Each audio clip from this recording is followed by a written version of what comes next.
My husband, 28, and I, 26 female, have been married for a little under a year. We've been together since college. I grew up in a pescatarian household and have maintained those eating habits for myself as an adult. My husband was brought up eating meat but told me he's always had qualms about it himself and tested out being vegetarian for some time when he was a young adult. Even though he was not a pescatarian when he and I started dating, at 20, he's now fully pescatarian and even stronger in his conviction than me. It's been 5 or so years that he's fully pescatarian. His family, extended and immediate, knows this, and we've spent many family meals and holidays together. It irks me that whenever we're at his parents', they still offer him meat and act surprised when he doesn't have any. He's explained to them, "I don't eat meat anymore," multiple times, but it keeps reoccurring. His parents are very young, so I doubt this is a memory issue. It feels like they're trying to undermine his choice, and they seem to hold this against me despite the fact that I never forced him to do this. His mother often comments, "Oh, so you really don't eat meat anymore?" His parents have no issues accommodating their nieces and nephews who are severely picky eaters. Still, they routinely don't prepare anything pescatarian, so we end up eating what we brought if we brought a side or dish, and then his parents will say, "Oh, we're sorry, we didn't realize you wouldn't eat any of the food." Maybe I'm in my head a bit about it, but it feels intentional. I'm okay with bringing our own food when we go, but everyone obviously takes from what we bring and we end up with almost nothing to eat. My husband and I have discussed this. There was once a time we came to stay with them for a week when we were living in different cities, and his parents had prepared this elaborate meal with brisket, chicken, etc. for the entire extended family that was going to be there, and then they said they'd lend us the car and we could buy some fish for ourselves, but we could put it on their card. We also were told we had a short time frame to use the car as his parents wanted to take their nieces and nephews out for ice cream.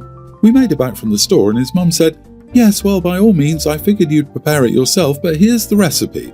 His parents definitely know how to make fish. We used to have some well before my husband decided to be a pescatarian. It's almost now that he doesn't eat meat, they purposely don't make fish or anything else. We were tasked with preparing said fish for ourselves, which I found to be demeaning, but the fish was not just for us. My husband has said that maybe they just haven't fully understood and need to be reminded more and accept it. I think he's in denial a bit. I don't expect them to cook a full pescatarian meal, but I wish they'd stop pushing something on my husband that they should know he doesn't eat anymore. Am I the idiot for asking my in-laws to stop questioning my husband's dietary restriction? Any insights? Tell them, "I'm getting concerned that you have memory problems. Have you seen a doctor? Because it seems like you keep forgetting the straightforward fact that your son adopted a pescatarian diet 5 years ago. And it's not even that you offer meat out of habit. You seem genuinely surprised by this fact every time. I mean, the only other thing I can think of besides serious memory problems is that it's a passive-aggressive way to complain about his dietary restriction. But that would be so incredibly petty that it seems unlikely. So, do you need help setting up a doctor's appointment?"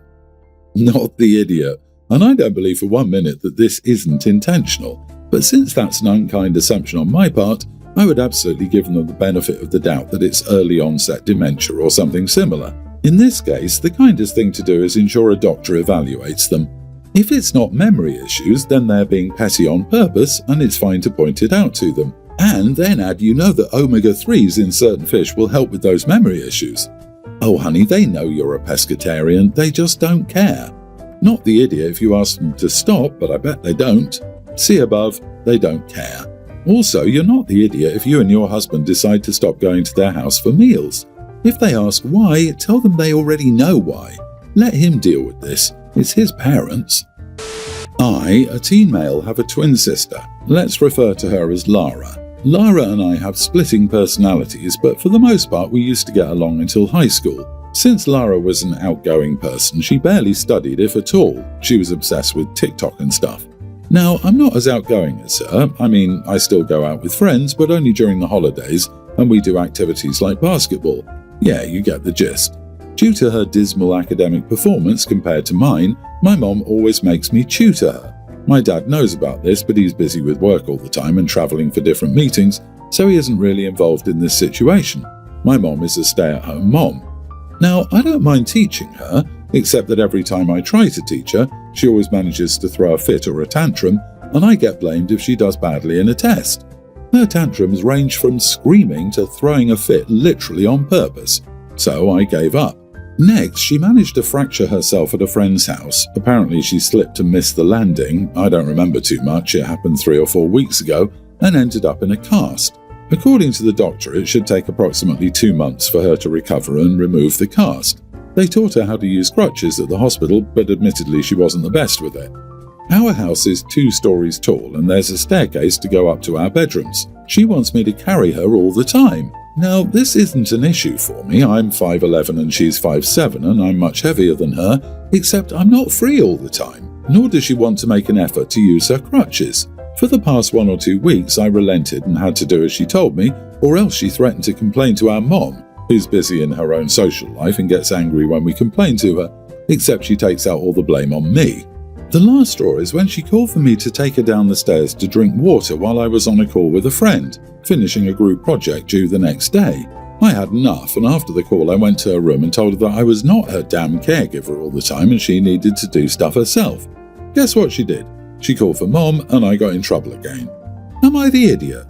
Dude, I just got foot surgery and can't walk for 6 weeks. Crutching up and down the stairs is not hard. You just have to go slow. She is a lazy, selfish brat, and you have every right to help her at your own pace and on your own time. If she's that demanding, I'd stop helping her too until she showed some respect. Your mom is consistently heavily favouring your sister, and she needs to check her behaviour or she'll lose her son in the long run. You guys are teens, you're almost adults. If she's throwing tantrums as a teen, then I'd be embarrassed to be her parent. To be honest, you should be helping her when you can, when she absolutely needs it, but carrying her up and down the stairs just so she can get water? Unacceptable. Her tantrums range from screaming to throwing a fit literally on purpose. Then record it and put it on TikTok. Also, every time your mom blames you, play her tantrums at full volume. If she doesn't want a parent, she can at least listen to the product of her non-parenting. If she keeps punishing you, play it in front of your mom's social circle. Don't play their games. You deserve better. You're not an accessory to their lives. This may sound nuclear, but if you don't stop this now, it will never get better. Oh, sweetie, your mum needs to remember the caregiver part of her job as a stay-at-home mom. Don't cut your father any slack either, because while he is travelling for work, that doesn't give him an excuse to abdicate all parenting responsibilities to your mother, who gave them to you. He needs to step up and talk to his wife, but to do that, you need to talk to him and tell him what's been going on. When I, teen male, was a young teen, my mother, a bi woman, cheated on my dad with one of her female friends from college she reconnected with. My parents divorced and my mom married her partner. I'm an only child and I live with my mom during the week. We're quite close. Her partner makes a lot of money, so much money that my mom thinks it doesn't make sense for her to work and she's a stay-at-home mom. My relationship with my mom's partner is tense. At first, I didn't mind her. Since my mom doesn't work, her partner provides for her. As long as she provided for my mom and made her happy, I didn't care. My mom provides for me with child support money from my dad. Issues started quickly arising when my mom's partner started intruding on my life. She tried looking through my laptop but couldn't crack my password and demanded I opened it. I refused. There was a massive argument and my mom took my side, which caused tension between my mom and her partner. Next, she started judging me for my eating habits and weight.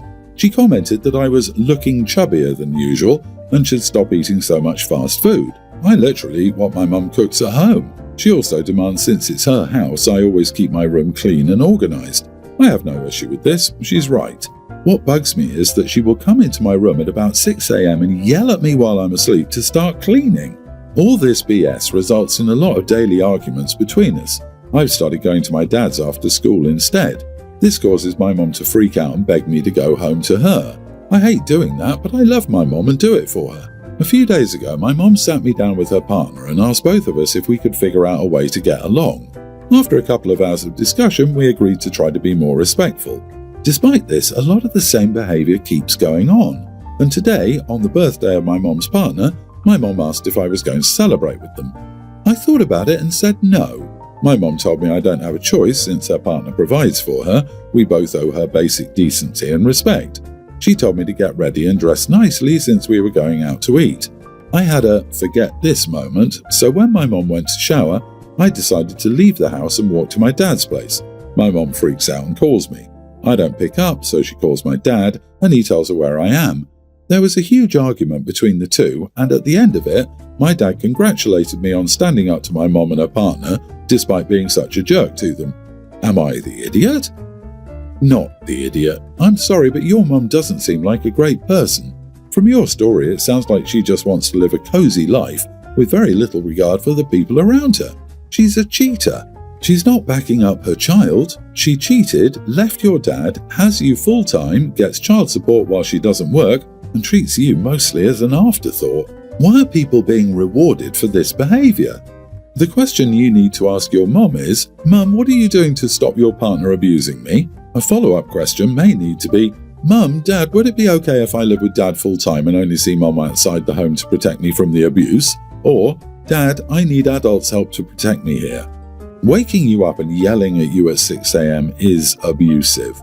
Laying into a teen about their weight, especially when this is clearly not coming from a place of love, is dangerous. Making you part of your mum's keep partner happy so they'll fund our life deal is uncomfortable. You're a child. It's your parents' responsibility to provide for you. How your mum chooses to do that is up to her. If she and her partner wanted to stay at home, that's down to them. You're not party to that deal. Your mom is responsible for you. Good luck, OP. My husband, 24, and I, 25 female, moved in with my husband's widowed mom at the beginning of the year to save for a house while I was pregnant with our first child. My husband works full-time and I'm a stay-at-home mom to our now newborn baby. We pay his mom a small monthly fee and we live in 2 out of the 3 bedrooms upstairs. One is used as an office, living room, the second is our bedroom and nursery, and the third is my husband's brother's room, which is a recent college grad. We knew this wouldn't be easy, but after 7 months of living here, we've hit our roughest patch yet. We intended to move out of his mum's house and into our new home sometime next year, but expenses and the economy have stalled our savings. Our plans have needed to change, but living in this current housing situation has become increasingly uncomfortable and taxing on our marriage. We have very little control in the home, always having to accommodate the other 2 residents who live differently than we do, and respect for our personal space and time is inconsistent. Sometimes the food I need to grab for the baby isn't in the fridge, or my mother-in-law talks over me when I'm with my husband downstairs. All of this compounds when you add in being postpartum, learning how to parent for the first time, and the pressure of taking care of a newborn that cries around the clock. My husband and I fight almost daily. I can't get through a week without a meltdown that affects our routines, and I'm struggling to see how we'll make it through the coming holidays without more conflict. My husband is determined to stay here until either we, 1, save enough for a down payment, or 2, he gets a job with a higher salary. However, both are unlikely to happen within the next several months. My parents have gifted us $10,000 to help us move out sooner and before things get any harder. After receiving this, I told my husband in a conversation that we needed to move out and into an apartment ASAP, but he completely freaked out. I made things worse by pushing him and creating a massive argument out of my pain points with living here. Now I'm the bad guy for telling him that we need to move out sooner than we originally planned and not into our house. OP, he wants to live with his mother more than he wants to live with you. He'll keep moving the goalposts. This sounds mean, but move out. He doesn't have to come with you if he's going to be stubborn, but if you need to move for your health and mental wellness, do it. It doesn't mean you don't love him. It means you're putting your family first. You can pay rent for quite a while with the money from your parents. You're not the idiot. He's being unreasonable. The average rent cost is $2,000, with moving costs and the deposit, and the first month's rent, $10,000, only sets OP up for about 3 months. It's not that long. They need to work this out together. If she wants to leave, moving in with her parents is likely her most viable option. For real, this crowd is not living in reality. Where in the world does a person who doesn't have a job or proof of sustained income manage to rent an apartment? LOL, I get it. You all want her to stand up for herself, but she and her husband created this mess. They decided to have a baby and try and buy a house at the same time. It's hard enough for a couple with a dual income to achieve both simultaneously, and this couple only has one income. OP's parents gave her $10,000. I wouldn't waste that on rent. All the people telling her to take off with the baby and drop the $10,000 on rent are clearly not good with money. Your previous plan was 1 or 2 years there, and that was supposed to be enough savings to leave. And now you have an additional gift of $10,000. And if that gift isn't enough to help you out, what pace were you saving at that would have let you move out in a couple of months? How much are you saving per month? What is your budget? Have you actually saved up anything? Honestly, you are the idiot and you sound like moochers. I'm a teen and I've always been aware of how my half-siblings treated me. It's like they just hated me and my mom for no reason. I found out my brother Corey was getting married and once again my dad, his father, wasn't invited. I know it hurts my dad's feelings. I reached out to Corey so I could understand why this was going on. Corey told me I was an affair baby and his parents were married up until I came along. It caused his parents' divorce when he was 10. It broke his mom's heart and he doesn't speak to his dad because of it. Corey said it wasn't my fault, but my birth tore his family apart. I was shocked, but honestly it makes so much sense to me. I confronted my parents because there's such a disgusting age gap, 20 years, and class gap between my mom's family and my dad's. My mom doesn't know how to act and takes everything so offensive and says anything is disrespectful and complains about my dad's mom, my grandma, and how she treats her. The conversation became an argument where I called my parents trash for everything and I didn't have a sense of family because of them. My grandmother on my mom's side is a druggie like most of my mom's family and I don't feel loved by my dad's side at all. I told my parents it was all their fault and I wished I hadn't been born. My mom was angry and tried banning me from social media where I talked to my half-brother and shut off the Wi-Fi, forgetting my phone had a hotspot. My younger brother is angry because my mom shut off the Wi-Fi and he can't play games. My dad said the situation was complicated and I told him it wasn't and they were trash and I was trash just for being born. Am I the idiot for calling my parents trash? Yikes on bikes, not the idiot. Your parents messed up hardcore, but you need to get therapy. You aren't trash. Your existence, your being, isn't wrong. This isn't your fault. Your parents weren't truthful with you and may not want to deal with the harm they caused, but they did the wrong, not you or your sibling. Your dad's family should be better to you in all this.